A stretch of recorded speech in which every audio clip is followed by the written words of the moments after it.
aujourd'hui on se retrouve pour une nouvelle vidéo sur comment choisir ses patins en fonction de sa discipline.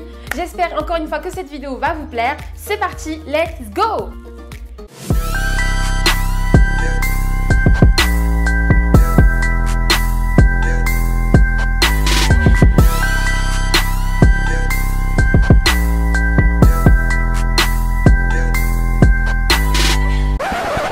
D'abord, cette vidéo va se dérouler en deux parties. Donc la première partie, ce sera plus sur quelles sont les disciplines dans les sports de glace. Deuxième partie, ça sera sur comment choisir ses patins en fonction du coup de sa discipline.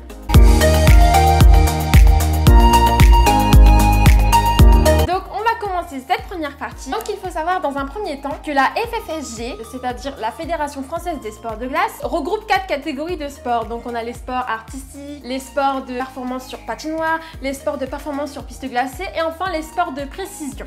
Il faut savoir que du coup, la Fédération Française des Sports de Glace a géré le hockey de 1942 à 2006 jusqu'à la création de la Fédération Française de hockey sur glace en avril 2006.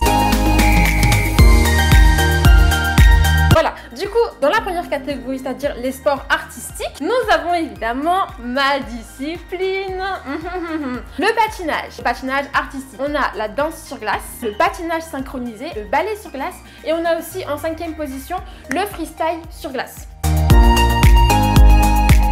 Dans la deuxième catégorie qui est sport de performance sur patinoire, nous avons donc le patinage de vitesse, le short track. Ensuite, dans les sports de performance sur piste glacée, nous avons le bobsleigh, la luge et le skeleton. Et enfin, dans les sports de précision, nous avons la luge et on a aussi, comme je vous l'ai déjà dit tout à l'heure, la Fédération Française de hockey sur glace. Là, celle-là n'est pas dans une catégorie puisque c'est lui-même sa fédération. Donc du coup, je pense qu'on va tout de suite passer à la partie 2 sur comment choisir ses patins en fonction de sa discipline. C'est parti! On va commencer dans les sports artistiques. Donc pour tous ceux qui pratiquent le patinage artistique comme moi ici présente, la meilleure discipline au monde, enfin pour moi en tout cas, et ben il vous faut tout simplement des patins de patinage artistique. Oui, c'est facile à dire comme ça. Donc du coup, en fonction de votre niveau, vous allez pouvoir acheter des patins ou louer les patins suivant la patinoire dans votre club ou vous pouvez aussi les acheter sur internet. Mais moi dans un premier temps, je vous conseille de ne pas acheter tout de suite. Si vous n'avez jamais fait de patins, n'achetez pas des patins directement. En fait, si vous souhaitez vous inscrire, inscrivez-vous et commencez par déjà louer, emprunter les patins de la patinoire pour voir comment vous êtes, si vous vous sentez bien dans le patin, etc. Et voilà. Parce que acheter des patins, c'est quand même un investissement. Ça coûte quand même cher. En tout cas, pour mon niveau, ça coûte cher. Maintenant, voilà. Je pense que ça reste un investissement quand même, peu importe le niveau. Donc si je peux vous conseiller, n'achetez pas des patins tout de suite à moins que vous ne puissiez pas vous inscrire en club et que vous décidiez de faire du patinage pendant les séances publiques et que donc dans ces cas-là, vous avez besoin de vous acheter des patins pour éviter de tout le temps payer trop cher à la séance publique. Ok, sinon si vous comptez vous inscrire sincèrement vraiment, louez d'abord les patins, voyez si ça sert, si c'est intéressant pour vous à l'heure actuelle d'acheter des patins ou non. J'espère que j'ai été claire. Donc au final, dans le patinage artistique, comment choisir ses patins? Alors déjà, il faut choisir ses patins en fonction de son niveau. Donc si tu es débutant loisir, si tu fais des sauts doubles, si tu fais des sauts triples et quadruples, si tu fais des compétitions, etc. Donc on va commencer dans l'ordre, c'est pour ça que je me suis décalée, tout simplement pour vous montrer les patins, etc. Évidemment, maintenant que j'en parle, je ne vais absolument pas détailler les autres catégories puisque je ne pratique pas le hockey, ni le ballet, ni le patinage synchronisé.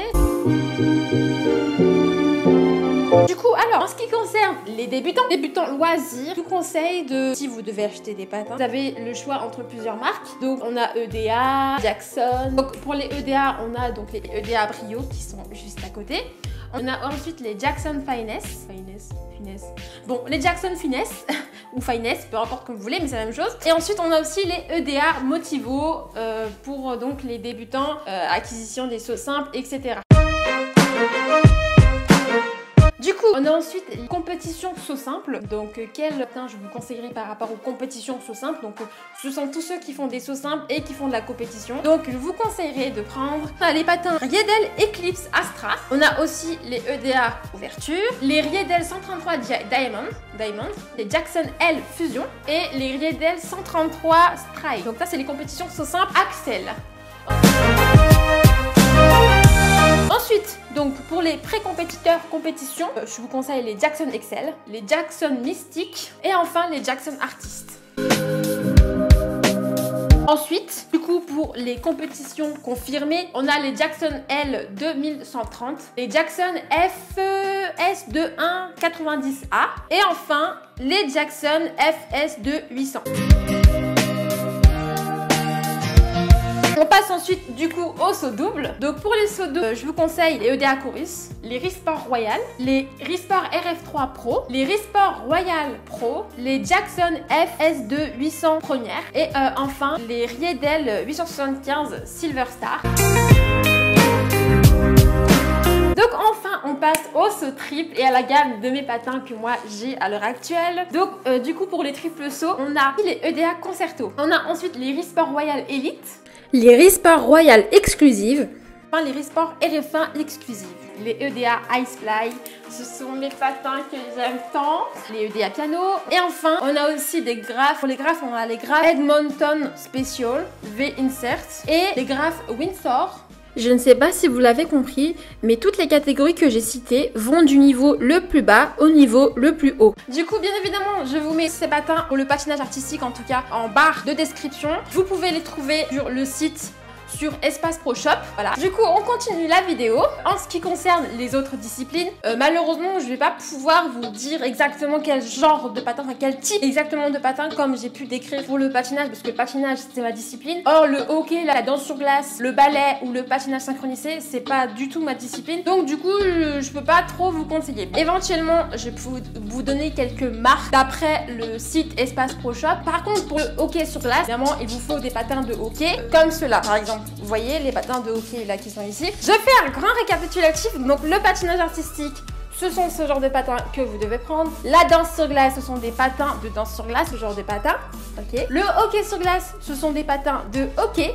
Pour le ballet sur glace, ce sont des patins de patinage artistique tout à fait classiques, à ma connaissance. Ne venez pas me lâcher parce que je suis pas trop sûre. Mais normalement, c'est ça, parce que oui, ma soeur a fait du ballet et elle a fait du ballet avec ses patins de patinage artistique sans problème.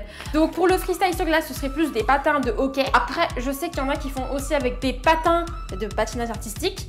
Donc, on peut pratiquer avec les deux, mais le mieux, à ma connaissance, c'est les patins de hockey. En ce qui concerne le patinage synchronisé, c'est pareil. Des patins de patinage artistique, en soi, pas de problème. Suivant la catégorie dans laquelle vous êtes, parce que ça dépend, je sais qu'il y en a qui font du patinage synchronisé et qui font des doubles sauts. Donc, du coup, eux, ils auront besoin de patins de patinage artistique. Il y en a qui sautent pas aussi, qui font du patinage synchronisé, mais qui ne sautent pas. Donc, du coup, ça dépend. Ça dépend de la catégorie, des sauts que vous faites et si vous faites des sauts ou pas, en fait, au final. Et donc, ainsi, pour les autres disciplines, dans les autres sports de performance sur patinoire. Donc dans les sports de performance sur patinoire, donc pour le patinage de vitesse, il faut des patins de patinage de vitesse, comme ceux-là, qui sont là. Pour le short track, là c'est pareil, il faut encore des patins différents. Voilà, c'est ça qu'il faut. Donc il faut pareil des patins pour le short track. Ensuite, pour le sport de précision, donc pour les curling, alors là c'est pas du tout des patins qu'il faut. Le seul outil qu'il te faut, c'est des bonnes baskets. Après, en ce qui concerne le bobsleigh, alors là c'est pas du tout des patins qu'il faut. Pour la luge, c'est pareil, le seul outil qu'il te faut, peut-être que c'est une luge. Et pour le skeleton, c'est la même chose. Donc voilà. Donc sur ce, si cette vidéo t'a plu, je t'invite à t'exprimer en barre de commentaires et aussi à mettre un j'aime si la vidéo t'a plu. Je t'invite également, évidemment, à t'abonner à ma chaîne YouTube si tu veux plus de contenu et suivre toutes mes aventures sur YouTube ainsi que mon évolution dans tous mes sports. Voilà. N'hésite pas à me suivre sur mes réseaux sociaux qui sont donc mon Instagram, mon Snapchat, mon Facebook et aussi mon TikTok. Évidemment, tout est en barre d'infos comme d'habitude. Donc mon Instagram, c'est myfashionofficial, écrit juste ici. Voilà. Encore une fois, si j'ai oublié quelque chose, vous pouvez aussi me le rappeler en commentaire. On se retrouve une prochaine fois pour une nouvelle vidéo. Tchuss!